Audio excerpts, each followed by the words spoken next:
네, 안녕하세요. 오늘은 BMW 28번째 나무를 알면 교회의 역사가 보인다. 그 나무만 저희들 오늘 세 번째, 특별히 오늘은 무화과 나무에 대해서 하겠습니다. 우리 기간별로 그 주인공이 등장하죠. 나무에 있어서.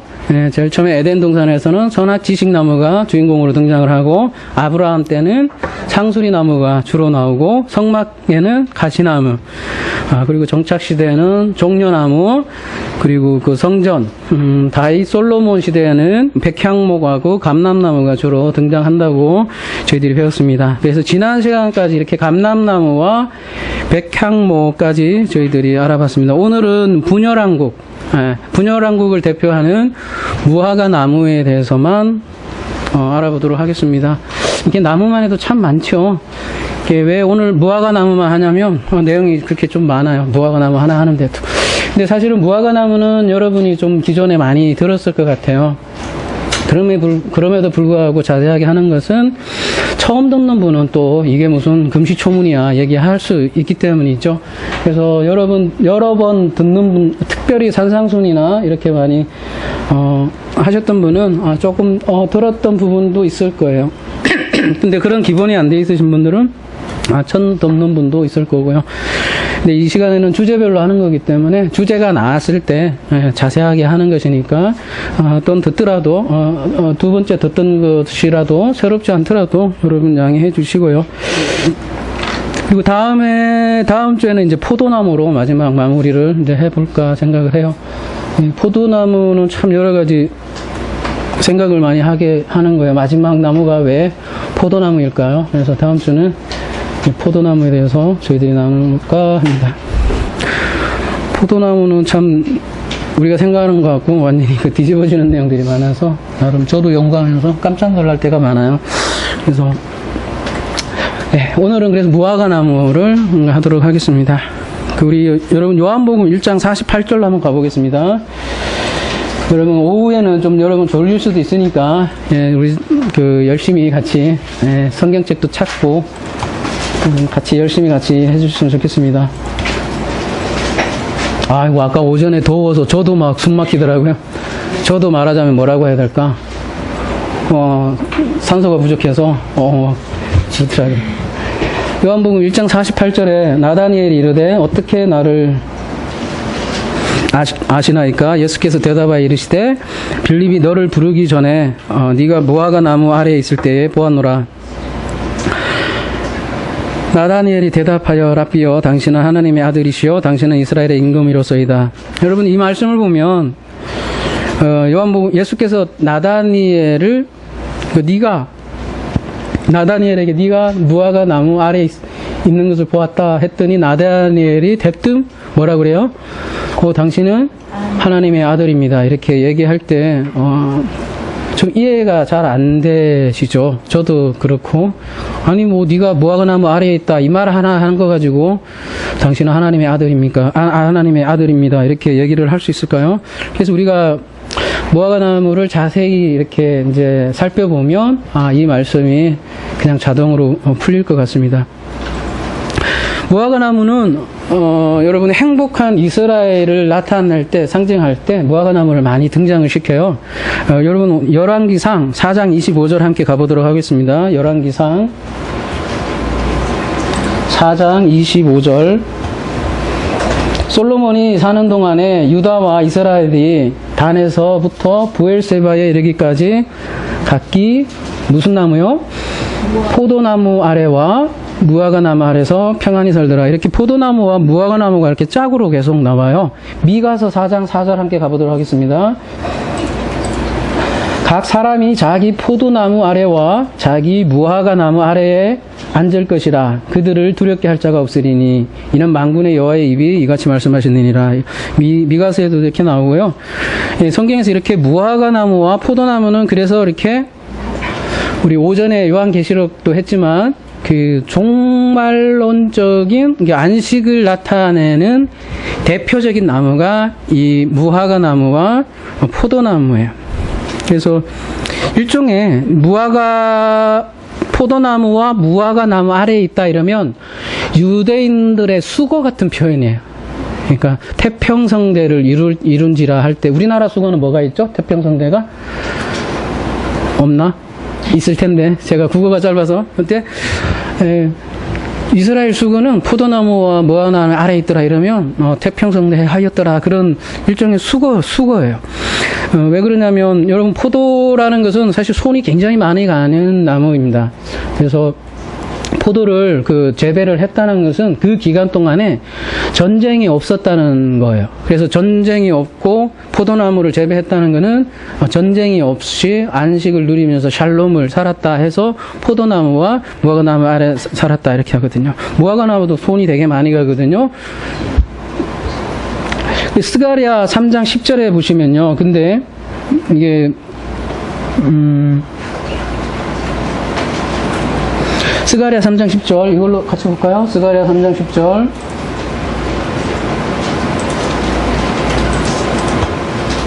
만군의 여호와가 말하노라, 그날에 너희가 각각 포도나무와 무화과나무 아래로 서로 초대하리라. 이렇게 여기에도 이렇게 나오는데요. 스가랴서에서는 마지막 날, 그러니까 임하게 될 안식의 날, 그날을 이렇게 초대할 그 그림을 무화과나무와 포도나무로 이렇게 그리고 있어요. 근데 이 안식의 초대잖아요. 근데 안식을 박탈을 할 때 거꾸로 이거를 쓰는 거예요. 지난주 왜 백향목이 다윗과 솔로몬의 전성기를 나타낼 때 백향목이라고 했지 않습니까? 근데 그 백향목은 굉장히 50m 넘는 위용이 있는 나무라고 했어요. 그래서 말하자면 솔로몬이 뭐예요?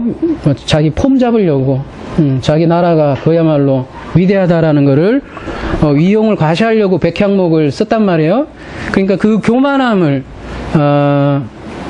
말하자면 심판하는 개념으로서 백향목을 또 등장을 시켰지 않습니까? 그래서 예수님께서는 그 백향목을 사용하지 않고 겨자 씨나무를 비유를 해서 하나님 나라를 대비해서 말씀하셨잖아요. 마찬가지로 무화과나무와 포도나무는 태평성대를 뜻하는데, 그리고 또 안식의 날을 뜻하는데, 그 안식의 날을 뭐라고 해야 되죠? 깰 때 쓰는 메타포가 오히려 또 포도나무와 감람나무가 등장을 합니다. 여러분, 지난 첫 번째 시간에 사사기 9장에 모든 나무들이 등장을 하잖아요. 다시 한 번만 가보면 이사야 9장 11절에 한번 가보시면, 사사기요. 사사기 9장 11절에 가보면 나무들이 또 무화과나무에게 이르되 너는 와서 우리 왕에게 왕이 되라 하며, 나무들이 왔어요. 그 무화과나무에게 왕이 되려고 하니까 무화과나무가 뭐래요? 나의 단 것과 나의 아름다운 열매를 내가 어찌 버리리요, 이렇게 얘기를 한다는 거죠.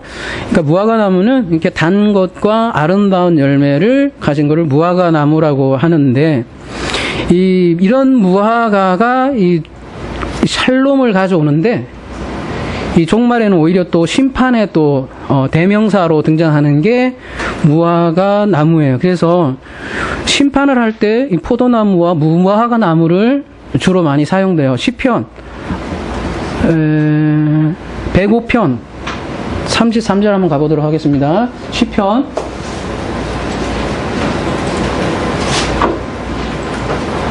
105편 33절이요. 가보면 이렇게 그래서 묘사를 해요.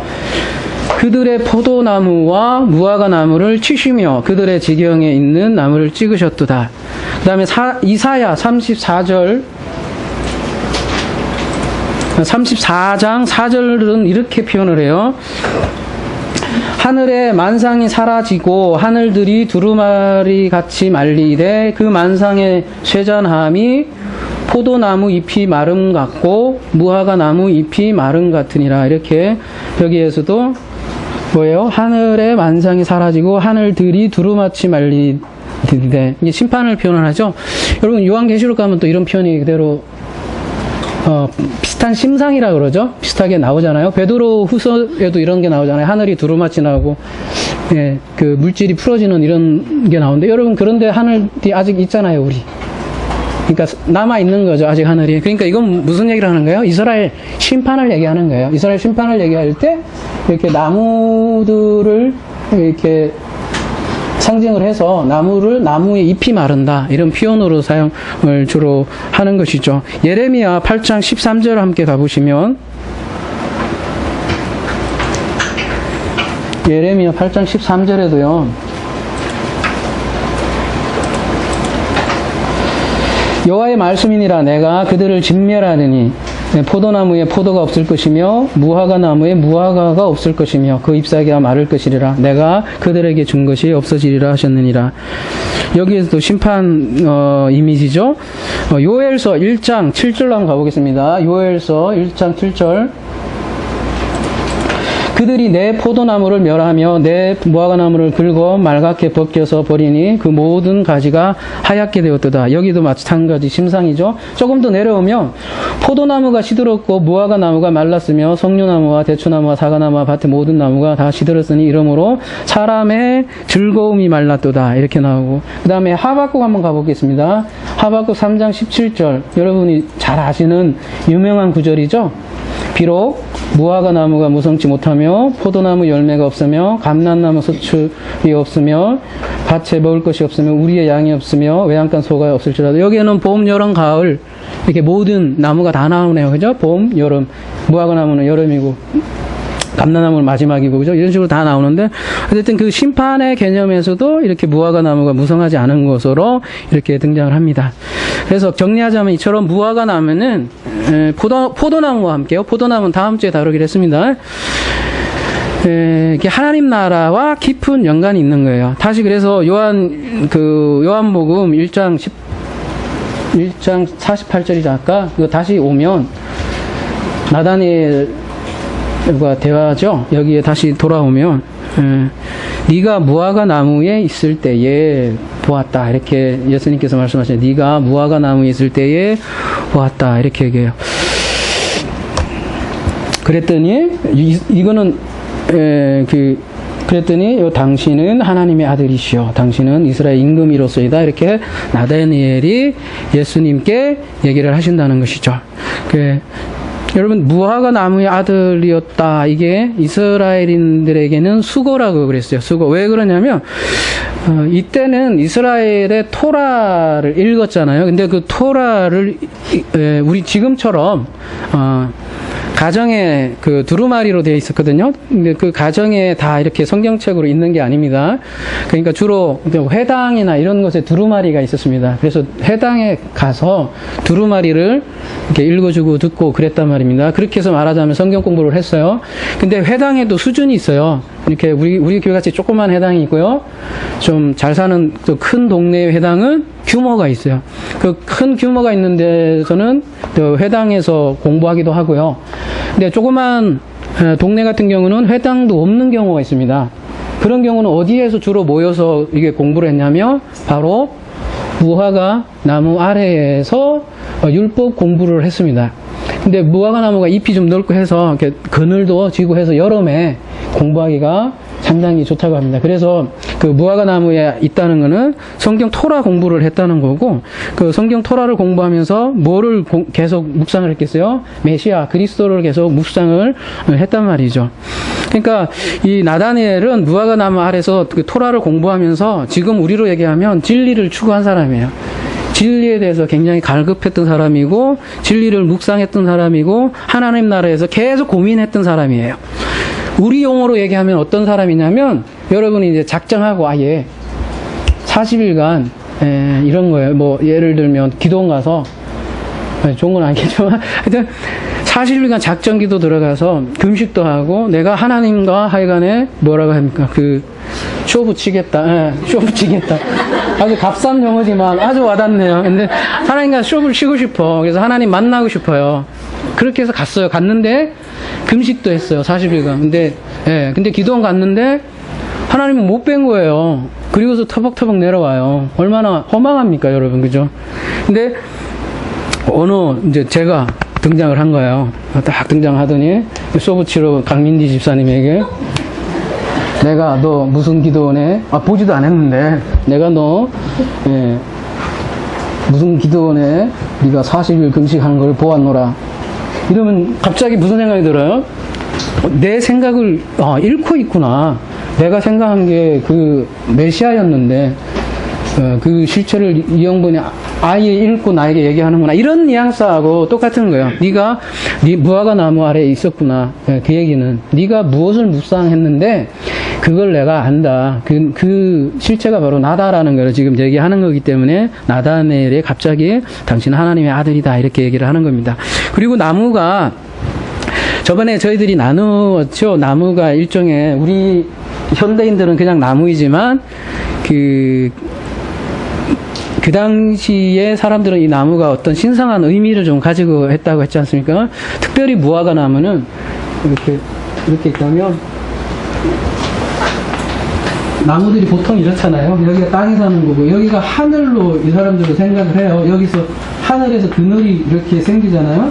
하늘에서 이렇게 그늘을 주는 그런 개념이고 이 무화과 나무 이 자체는 일종의 그 제사장 개념으로 생각을 한단 말이에요. 나무를 말하자면 사닥다리로 생각을 한다고, 이 사람들은. 좀 이해가 안 되시죠, 여러분은? 21세기 사람들은 이런 상징이 좀 약해서.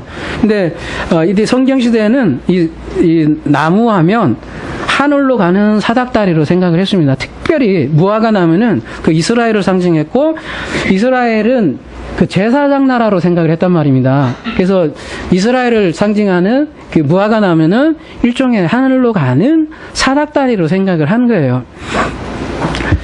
그래서 네가 묵상하던 그 사닥다리 실체가 바로 예수 그리스도라라는 그런 말이고요.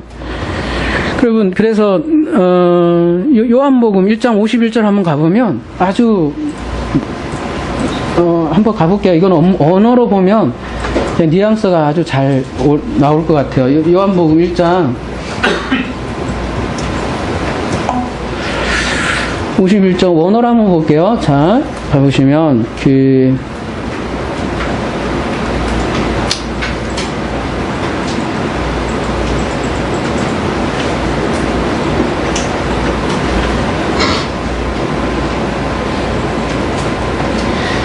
여기는 52절로 되어 있네요. 그죠? 52절에 다른 거는 51절까지. 여기에는 원어 프로그램은 52절로 되어 있네. 그래서 제가 헷갈린 거예요, 지금. 아무튼, 여러분 개혁개정에 뭐라 치면, 원어 프로그램 본부는 51로 되어 있어요. 한번 보세요. 여기 뭐라고 되어 있냐면, 하늘이 열리고, 아노이고, 아나바이노, 카타바이노 되어 있죠? 이게, 참 의미심장한 단어. 이게 아무것도 아닌 것 같아도 이게 아나바이노가 이게 오르는 거잖아요. 이 단어가 어디에서 나오냐면은 산상수훈에서 여러분 한번 가볼까요? 이 카타바이노하고 이게 자 한번 가볼게요. 여기 원어성구 사전으로 들어가 볼게요. 들어가 보면 산상수훈에서 5장 1절에 가보면 보시고 무리를 보시고 예수님께서 아나바이노 하시고 할 때 이 단어거든요. 이 단어를 쓸 때는 그 산에 올라가다 할 때 당연히 올라가죠. 산에 기어 올라가는 것도. 성경에서는 그런 거 표현하려고 하는 게 아니라 이 예수님의 실체에 대해서 지금 얘기하는 거예요. 성경에서 이 산은 또 호로서는 바로 그 산이고 성전이신 그 실체가 성전에 올라가는 거예요. 그래서 아나바이노라는 단어를 굳이 쓰는 거고요. 자, 마태복음 5장의 산상수훈의 하나님인 그분이, 하나님이니까 또 이런 얘기 나오잖아. 입을 열어 이렇게 얘기하잖아요. 아까 아노이고 얘기하고 똑같죠? 여기 요한복음 아까 하늘이 열리고 이때 아까 아노이고 기억나세요? 네. 아니, 저만 기억나서 계속 보시다 보면 여러분들 같이 이제 익숙해질 거예요. 근데 입을 여는데 인간이 열면 이런 뭐 표현 안 하겠지. 그냥 말씀하시면 되지. 근데 그 입을 열고 할 때 아노이고거든요. 그래서 열었더니 입을 열어. 그러니까 하나님이니까 입을 여는 거라고 이렇게 나오는 거예요. 이거를 히브리어로 얘기하면 굳이 알레프거든요. 알레프. 하나님이 가르치기 위해서 입을 열다. 이게 알레프거든요. 근데 이게 히브리어에서 첫자가 알레프가 있거든요. 이걸 풀면 이게 알레프인데 하나님이 입을 열어 말씀하신 이게 그 마태복음의 5장의 그대로 표현이거든요. 어쨌든 아나이고는 아나바이노는 밑에서 산으로 이렇게 올라가는 거예요. 사닥다리 있는 거 이렇게 아나바이노. 지금 예수님께서 산 정상으로 올라가는 게 이게 무슨 그림이냐면 여러분 출애굽 그림 있죠. 시내산에서 보면은 그대로 시내산에는 정상이 이렇게 있습니다. 정상이 있고 여기는 모세만 들어간다고.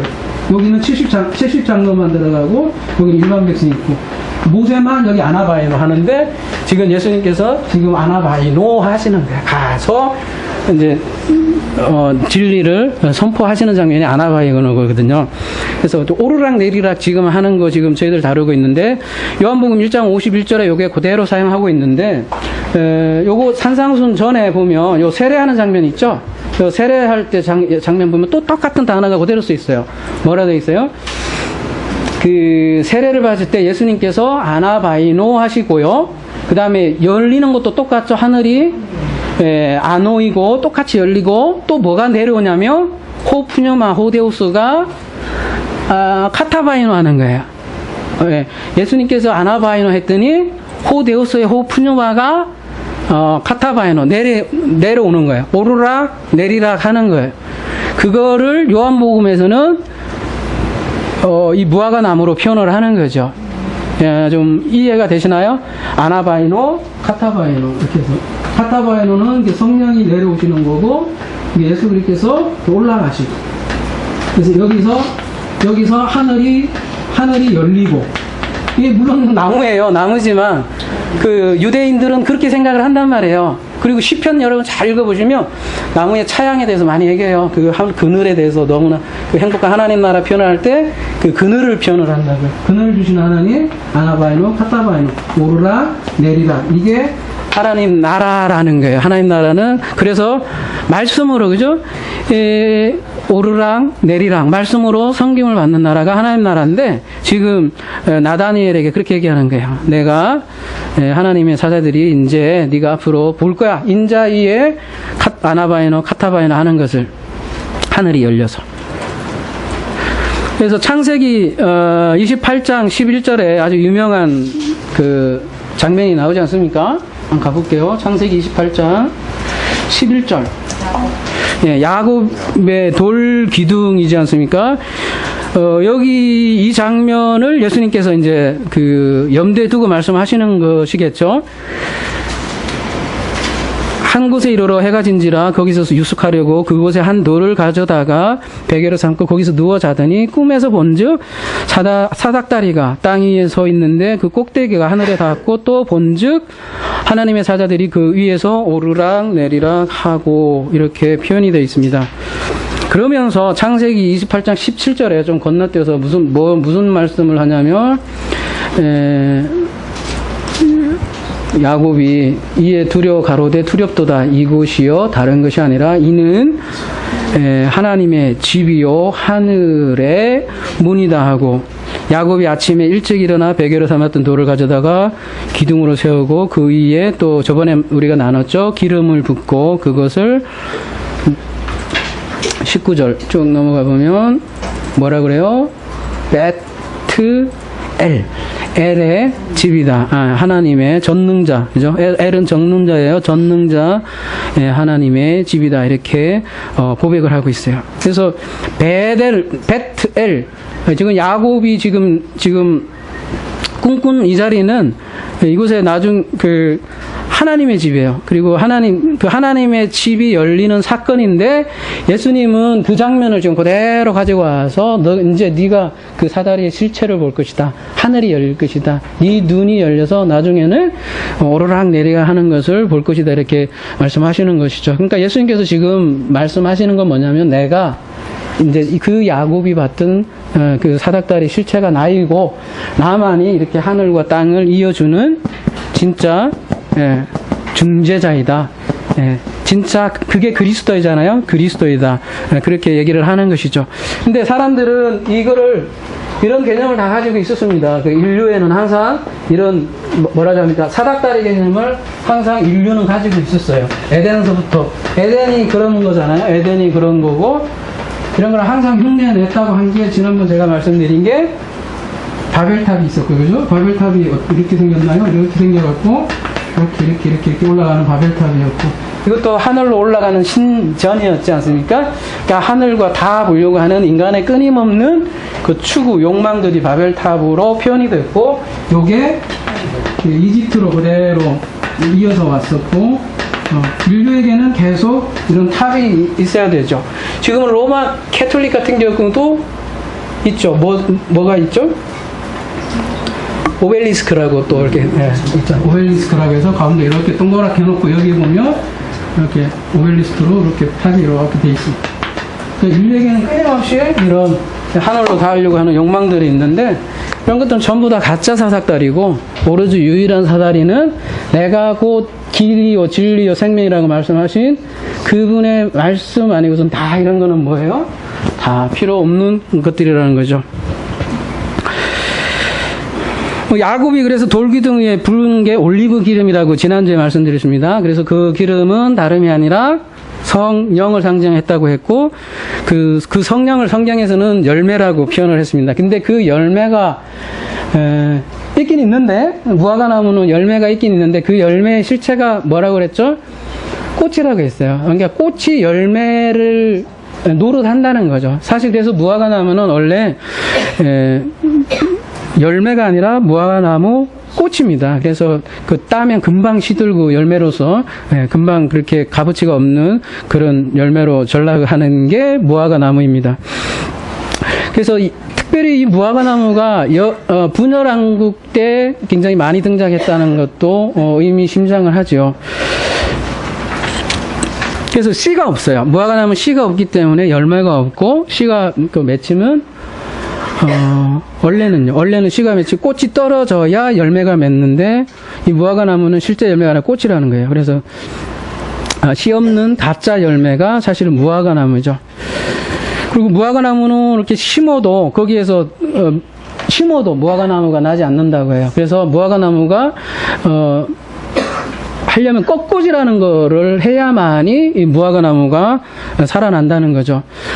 그래서 무화과 나무는 이렇게 굉장히 메타포가 강한 게 씨 없는 성전, 씨 없는 이스라엘을 분열된 이스라엘을 상징하는 게 무화과 나무라 할 수 있겠습니다. 그러니까 아까 태평성대도 무화과 나무를 상징하는데 또 반대로 이렇게 그게 태평성대가 지나면 무화과 씨 없는 성전으로 메타포하는 게 무화과 나무라 할 수 있겠습니다. 그리고 우리가 씨에 대해서도 저희가 나눴잖아요. 제라, 씨가 약속이요, 그 아들이요, 생명이요. 그런 건데, 이 씨가 없다는 말은 무엇입니까? 그 약속이 없다는 거예요. 그 약속이 없다는 거는 뭐냐면, 결국은 율법을 상징하는 게 무화과 나무이지 않습니까? 그래서 아담과 하가 최초로 하필이면 옷을 해 입은 것이 무화과 나무 잎이란 말입니다. 그 많은 나무 중에 왜 하필 무화과 나무냐 이거죠. 뭐 사과나무도 있었을 거고 선악과를 사과나무라고 하는 우기는 분도 많으니까 서양에서는요 애플로. 그리고 근데 하필이면 무화과 나무로 취했다는 것은 우리에게 메시지를 주고자 함이죠. 율법을 선악지식 나무 자체가 율법 나무지 않습니까? 그 율법을 취했다는 것을 알려주기 위해서 그 무화과 나무를 지금 사용하시는 것이죠. 그래서 율법으로는 우리의 부끄러움을 가릴 수 없다는 것을 말씀해 주기 위해서 성경은 무화과 나무를 사용을 했습니다.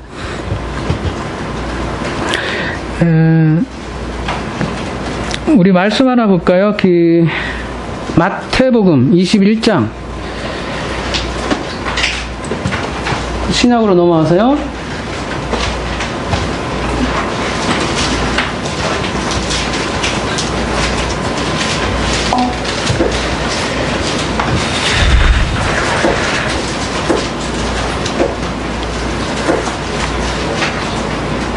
이른 아침에 성으로 들어오실 때에 시장하신지라 길가에 한 무화과 나무를 보시고 그리로 가사 잎사귀 밖에 아무것도 찾지 못하시고 나무에게 이르시되 이제부터 영원토록 네가 열매를 맺지 못하리라 하시니 무화과 나무가 곧 마른지라 제자들이 보고 이상히 여겨 이르되 무화과 나무가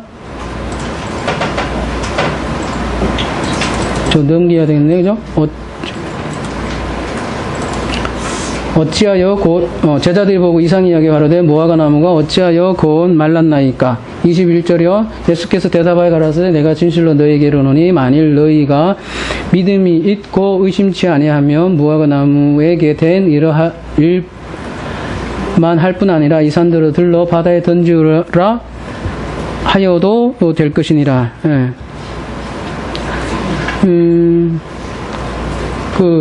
이 말씀을 보고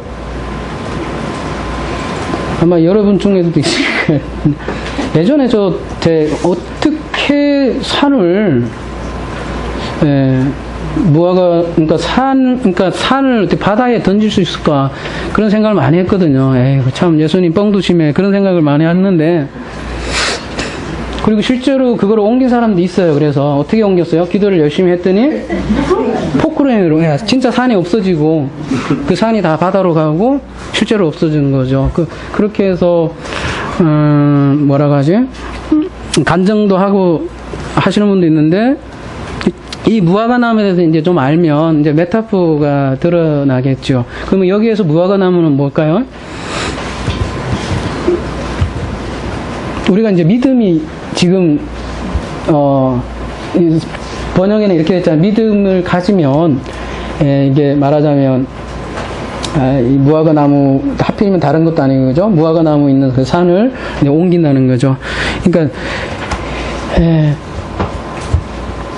이게 믿음이 가진다는 건 무슨 얘기예요? 이게 율법으로 가진다는 게 아니잖아요. 우리가 믿음 피스티스로 여기 돼 있잖아요. 에코 피스티스잖아요. 너희가 그 믿음의 그 절차를 통해서 믿음을 가지면 어떻게 그 율법 그 씨 없는 성전 이런 거는 어떻게 됩니까?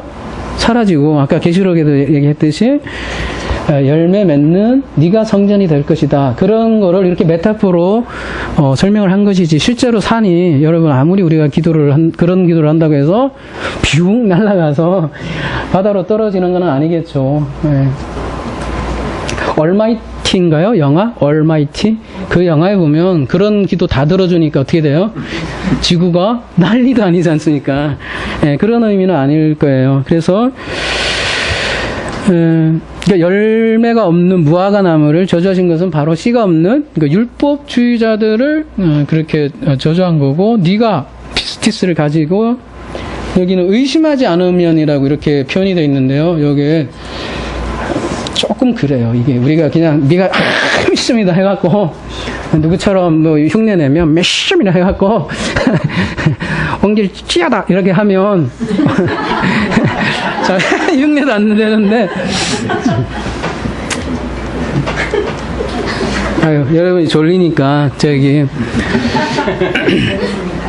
여러분 제가 요한계시록을 올렸더니 제가 요한계시록 올릴 때 이렇게 헬라어 요한계시록 강의 이렇게 올렸어요. 그랬더니 연관 검색하는 그 동영상이 이렇게 올라오잖아요. 그래서 원어 뭐 요한계시록 이렇게 있더라고요. 그래서 들어가 봤어요. 혹시 뭐 비슷하나 어쩌나 해서 들어가 봤는데, 딱 들어가자마자 뭐라고 얘기하냐면 이런 식으로 얘기하더라고요. 받아 적어! 받아 적어란 말이에요. 막 이런. 이 말씀은 말이야. 오, 진짜 이렇게 하는데 그다음부터 제가 어떻게 할게요? 그냥 다 들을 것도 없다. 이거는 뭐 한 알보면 열이 아니라, 와, 그러니까 뭐 아무리 뭐 히브리어, 헬라어, 원어 뭐 백날 뭐 다 한다고 하더라도 그게 종교적인 그 목소리 아닌 그런 거 아닌가요? 나는 목소리 하나만 봐도 답이 나오는 것 같아 이제. 그러니까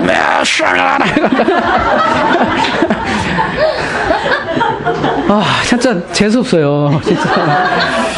그래갖고, 듣고 싶은 것도 못 듣게 하더라고요. 그래서 딱 닫아버렸어요. 내가 왜 이런 얘기를 했냐면, 열심히 해서 의심하지 않으면, 이게 산을 옮겨서 바다로 이렇게 옮기는 그런 게 아니라, 지금 디아크리노잖아요. 이렇게 철저하게 분리하지 않으면, 그런 개념입니다. 그러니까, 우리가 계속 다뤄왔지 않습니까? 우리 분리하는 게 누굽니까? 바리새인이잖아요. 우리는 계속 그 분리가 아니라 그 하나로, 그죠?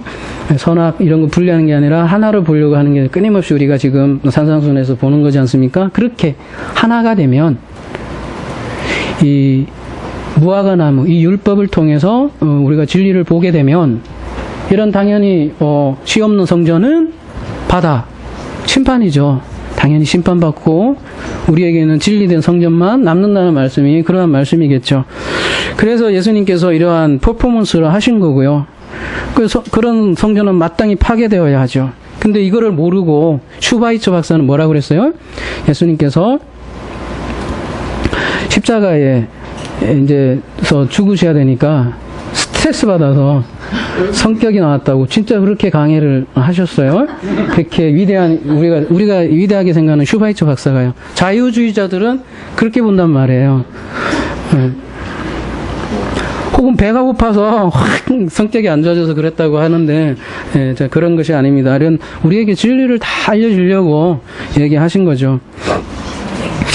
그리고 누가복음 제가 이제 지금 무화과 나무에 대해서 하는데요. 관련 구절만 몇 개 하고 이렇게 흐름만 좀 알기 위해서 제가 몇 구절 찍어서 말씀드리는 거예요. 누가복음 19장 1절 한번 가보도록 하겠습니다. 유명한 본문이죠. 지난주에도 지난주인가요? 한번 다룬 것 같은데 조금 더 보려고요. 무화과 나무이기 때문에 지난번에는 히스테미에 대해서만 저희들이 잠깐 보았는데요. 예수께서 여리고로 지나가시더라. 여러분 여리고 하면 이제 생각나는 게 혹시 기억나시나요? 여리고가 어떤 나무로 유명하다고 그랬죠? 응? 감람나무? 네, 그래서 저는 그래서 행복해요. 여러분이 잘 잊어버려서, 네? 네, 네. 다 알면 저는 별로 이렇게 그냥 잊어버리기도 해야 저도 또, 네, 종려나무로 유명한데 한 분 맞춰주셨어요. 그러면, 예, 감사합니다. 너무 많이 알아도 안 되고, 한 분도 없으시면 또 섭하고 그러는데, 한 분 계셔서 좋은데, 하여튼 여리고는 종려나무로 유명해요. 그거 좀 잠깐 기억하시고, 2절에 넘어가면, 삭개오라 이름하는 자가 있으니, 세리장이요, 또한 부자라. 여러분, 세리장이면 지금으로 얘기하면 한 어느 정도 이칠까요? 지금 우리 현대 용어로 얘기하면, 세무사, 여러분, 세무사 사무실 알죠? 세무사 사무실이나 돈 잘 버는 데는 엄청 벌어요. 예, 거기에 혹은 이렇게 봐도 되겠습니다. 뭐 마포 세무서 장. 뭐 여기는 어디입니까? 여기는 서대문 세무서 장. 하여튼 엄청 높은 자리입니다. 그러면은 일단 문자적으로만 역사적으로만 한번 생각해 보자고요. 예, 그냥 그러면은 그 높으신 분이 종려나무가 여러분 제가 저번에 말씀드렸듯이 굉장히 큰 나무라고 했잖아요. 굉장히 쭉쭉 뻗은 나무랍니다. 잘 보이겠죠? 쭉 올라가면 누가 봐도 그냥 다 보이는 거예요. 그래서 겉으로만 일단은 지금 보는 거니까 그러니까 굳이 이제 뽕나무라고 돼 있는데 옛날 거는 무화과나무에 올라간 거는 그래도 좀 뭐라 하게 되나 이런 거죠. 우리가 그러잖아요. 그 예수님이 지나가는데 예수님이 지나가면 잘 보이게 하려고 뽕나무에 올라갔다고 하잖아요. 삭개오는 키가 작으니까. 근데 그 전술이라면 제 얘기는 종려나무에 올라갔어야 된다는 거죠. 왜냐하면 여리고성에는 종려나무가 많으니까 이왕 잘 보이게 하려면 뽕나무가 아니라 엄청난 종려나무에 가서 그야 나를 봐주옵소서 이래야 되는데 하필 왜 무화과나무 같냐 이거죠.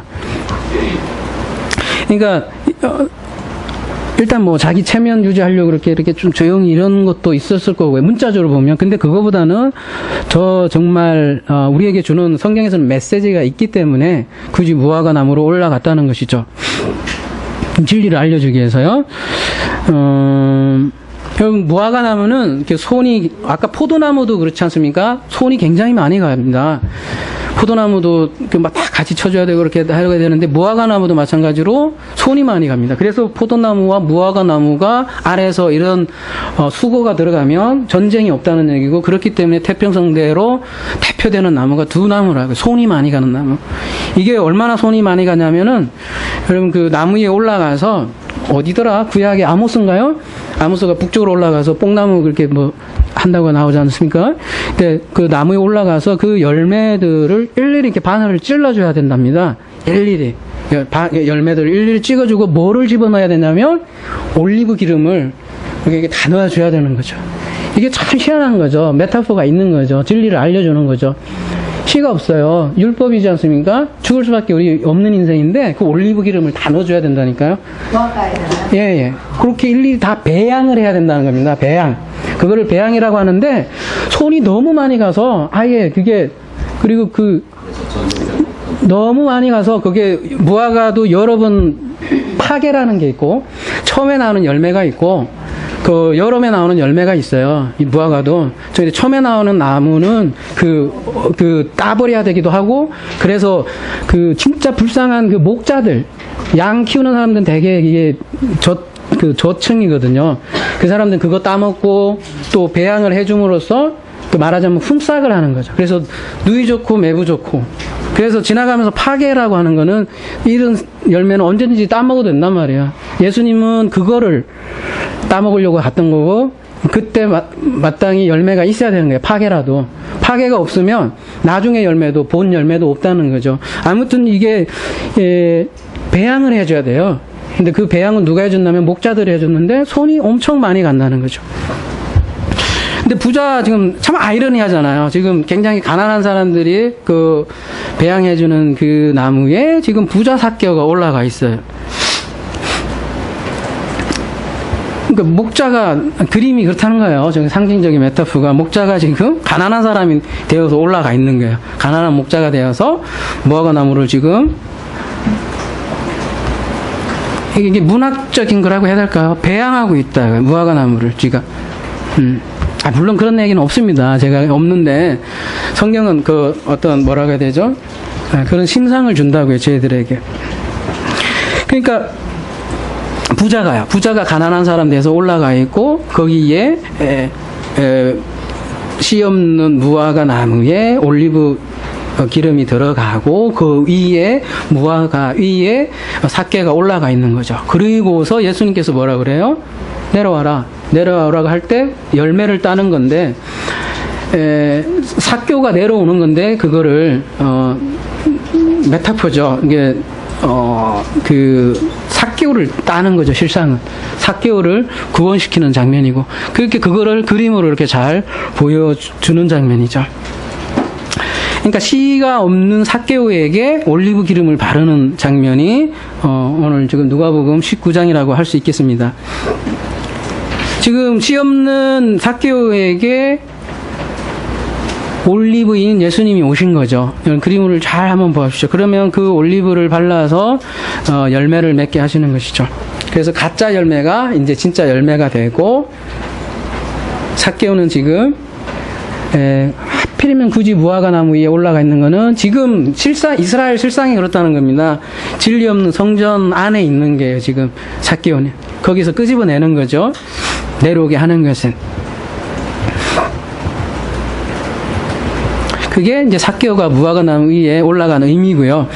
무화과 나무 위에 올라가서 진짜 씨를 기다리고 있고 이제 진짜 새로운 씨가 오셔서 그 씨 없는 나무에서 내려오라고 말씀을 하셔요. 그래서 씨 없는 네케바, 그 씨 없는 네케바도 저희가 배웠죠. 그 삭개오가 바로 씨 없는 네케바였고 씨가 진 자칼 예수를 만나서 구원을 받는 장면이 이 장면이라 할 수 있겠습니다. 그자 그 무화과 나무에서 내려와요. 그래서 19장 8절에 보시면 건너뛰어서 내려와 보면 삭개오가 서서 주께 여짜오되 주여 보시옵소서 내 소유의 절반을 가난한 자들에게 주갈사오며 만일 이것을 토색한 일이 있으면 4배나 갚겠나이다. 여기 또 이상한 얘기를 하셔서 감당이 안 되는 소리를 하셔서 성령 충만함을 받았는지 몰라도 대책이 안 서는 그 말씀을 해서 우리로 하여금 시험 들게 만드는 말씀을 하시잖아요. 이게 그 얘기인가 한번 생각을 좀 해봐야 될 것 같습니다. 조금만 얘기하지, 조금만 질리지, 절반 얘기하고 막. 우리도 그래야 된단 말이에요. 한번 봅시다. 지난번에도 이거는 좀 다뤘던 것 같아요. 이 삭개오가 그냥 얘기해도 되는데 히스템이 서서 얘기를 서서 굳이 말을 한다고 지금 얘기했습니다. 서서도 또 수동태예요.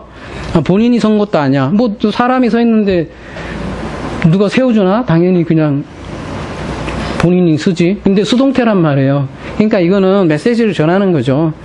본인이 스스로 시스템이 된 게 아니라, 이 시스템이라는 건 뭐였죠? 우리가 계속 다뤘지 않습니까?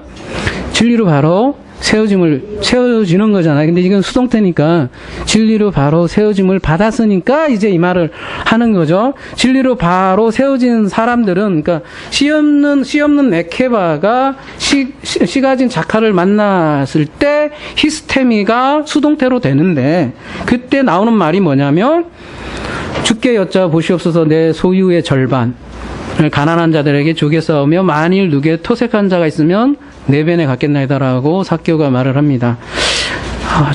절반을 준다는 말이 자기가 가지고 있는 그 소유, 재산 이런 것들을 절반 주는 것일까요? 여러분 어떻게 생각하십니까? 우리가 우리가 계속 나눴죠. 성경에서 말하는 그 소유는 우리 21세기에서 생각하는 그런 물질적인 소유라면 감당이 안 되고 해석이 안 되는 부분이 많다고 그랬지 않습니까? 소유는 여러분이 말씀하신 바로 그 성전, 율법 이런 것들이 그 당시에는 소유였고요. 그거에 또 절반을 누구에게 준다고 돼 있어요? 지금 가난한 자도 우리 지금 지하철에 있는 거지들에게 준다는 얘기가 아니라 뭐예요? 푸토커스에게 디도움이 넘겨주겠다 이렇게 고백을 하지 않습니까? 근데 하필이면 또 왜 절반이라고 고백을 했을까요?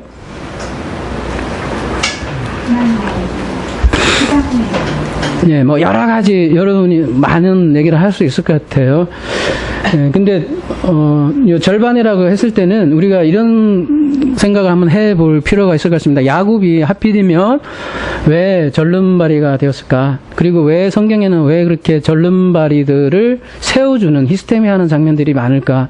그런 생각을 많이 해봐야 될 것 같습니다. 우리가 창세기에도 강해를 했지만 왜 아담은 절반이 쪼개지는 거거든요. 절반이 쪼개지고 다시 붙어져서 이렇게 하나로 되었을까? 이런 생각을 해봤을 때 야곱이 절름발이가 됐다는 것은 자기의 절반이 사라지고 지팡이를 의지하지 않습니까? 그 지팡이로 평생을 살아간다고요. 우리에게 그러니까 그러한 진리를 보여주는 것이죠. 그러니까 우리 인생은 사실은 우리가 원래 거꾸로 개념이긴 하지만 우리는 원래 절반인 인생인데 진짜 지팡이인 그리스도가 와야만이 사실은 그 그리스도로 잡고 가는 거죠. 그런 면에서 절반이죠. 그래서 소유의 절반이라는 거는 율법의 절반인데 우리에게 예수님께서 오신 거는 뒤에 계명만 설명해 줬잖아요. 우리 계명이 10개가 있는데 이 계명의 10개는 반은 그러니까 소유의 절반은 사실은 5개잖아요. 우리가 하나님 사랑을 넘겨줄 수는 없어요. 우리가 여러분 보이지 않는 하나님의 사랑을 우리가 설명할 수도 사실은 힘들지 않습니까? 그래서 우리가 보이는 5개의 그 사랑 넘겨주는 게 소유의 절반이라는 거죠. 그냥 뭐 구체적으로 얘기하면 6에서 10 계명을 넘겨주는 장면이 내 소유의 절반이고 지금 토색한 일이 있으면 4배내 갖겠다 이렇게 돼 있는데요. 이 4배가 뭐라고 돼 있냐면 폴타이스라고 이렇게 돼 있는데 4겹 그냥 4수로 원래 이게 넘겨주는 건데 왜 하필이면 여러분 뭐 4배라 쳐도 그렇고 하여튼 왜 4로 넘겨준다고 이렇게 얘기를 할까요?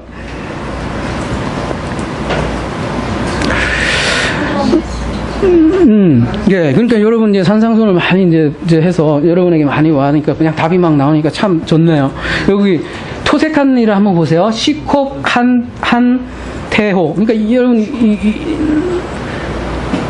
이런 사전 지식이 없으면 기존에 처음 듣는 사람들은 뭐 저 사람들은 무슨 얘기하는 거야 막 이렇게 한다고 전부 다 알레고리야 뭐 이렇게 얘기하는데 성경에서는 그거를 함부로 쓰는 게 없다고요. 3배면 3배 뭐 이런 게 이유가 있을 거란 말이죠. 토색한 일이 뭐에 지금 합성하냐면 4810과 한번 가볼게요. 4810 이게 뭐예요? 예, 무화과예요. 무화과, 시콘 희한하죠? 토색하다라는 건데 무화과예요. 그리고 아까 다시 돌아가 볼게요. 그 5316으로 가볼게요.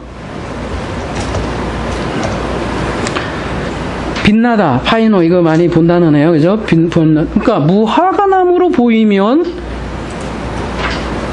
그걸 토색이라고 하네. 우리는 토색을 뭐라고 생각해요? 속이고 거짓말하고 삭겨오는 말이야. 이 사기꾼이어서 다 갈취하고. 왜 그렇게 생각을 했냐면 당연하죠. 세리는 우리도 그 세금을 거두는 사람은 당연히 착취할 거다.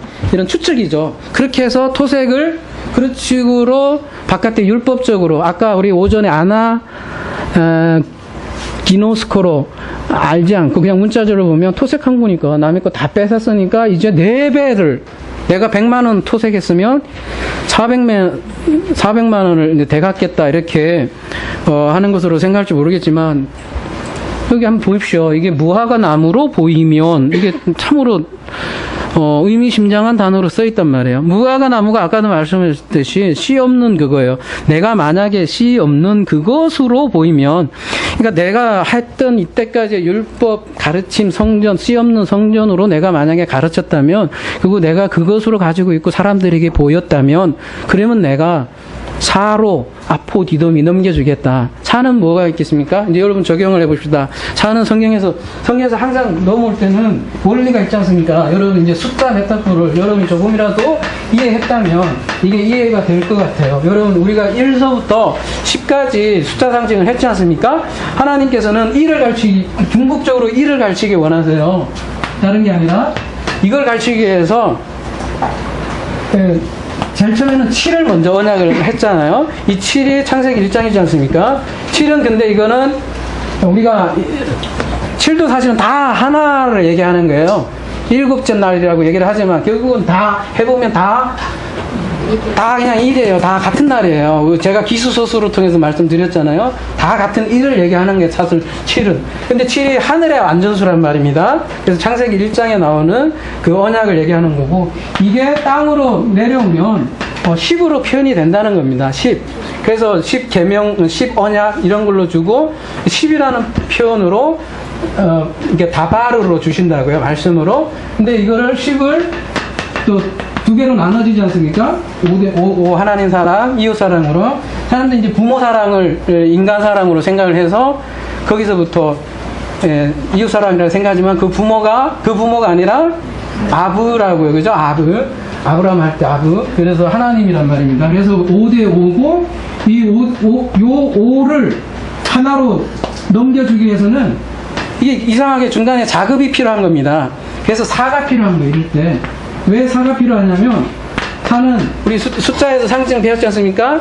동서남북, 추나추동, 사복음서, 그 에덴의 4개의 강 이런 식으로 항상 요 4축이 있는데 요거는 땅의 숫자라고 합니다. 그래서 땅.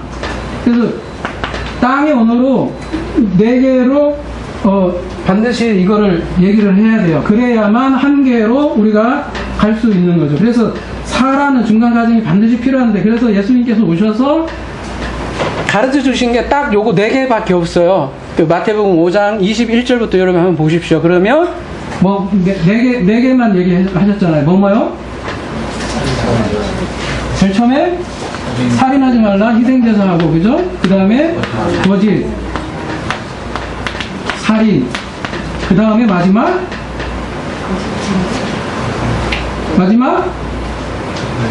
사랑이었죠. 그죠? 네.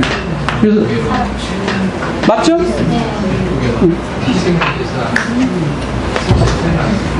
그래서 이 4개 계명으로 확 줄였고, 네, 그 4개로 예수님께서 사복음서로 산상순에서 도둑질하지 말고 나머지 하나가 희생, 거짓, 것을 살. 희생이 살인이고 감이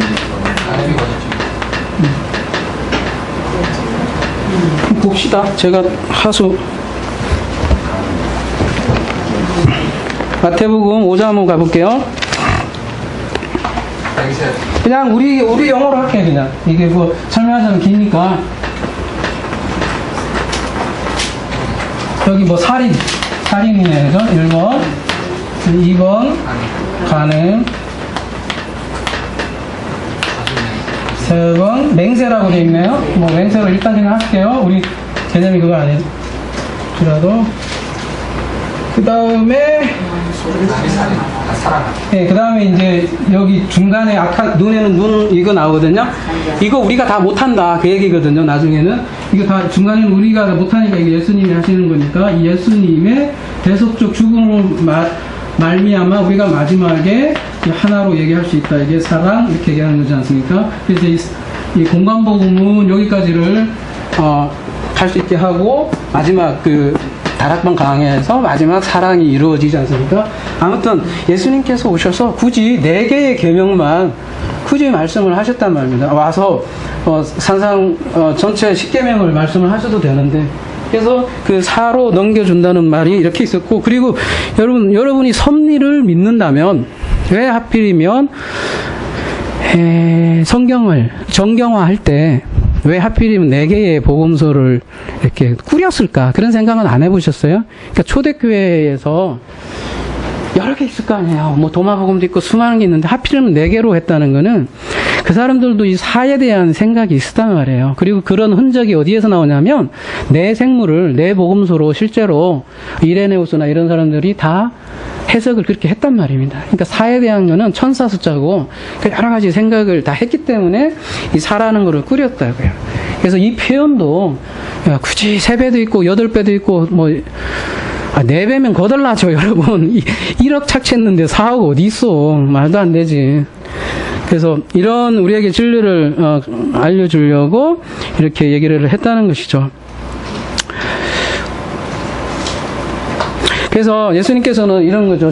5, 4, 그러니까 지금, 삭개오를 통해서 그 진리를 알려주었고, 이러한 진리를 안 자들이, 그래서 삭개오는 제대로 진리를 깨우치고 있고, 그래서 이 집에 구원이 이르렀다고 선포를 하시죠.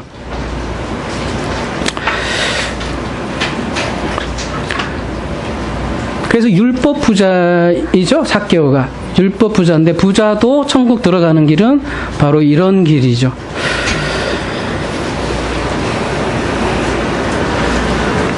그리고 그 단어를 굳이 히스테미를 쓰면서 이렇게 표현을 하고 있습니다. 그래서 그 히스테미는 말하자면 성경에서 마지막 스타우로스로 등장을 하는 것이죠. 오늘은 이 스타우로스만 잠깐 살펴보고 마무리하고 또 다음 주는 이제 포도나무는 번외로 이렇게 그러면 아주 재밌는 스토리로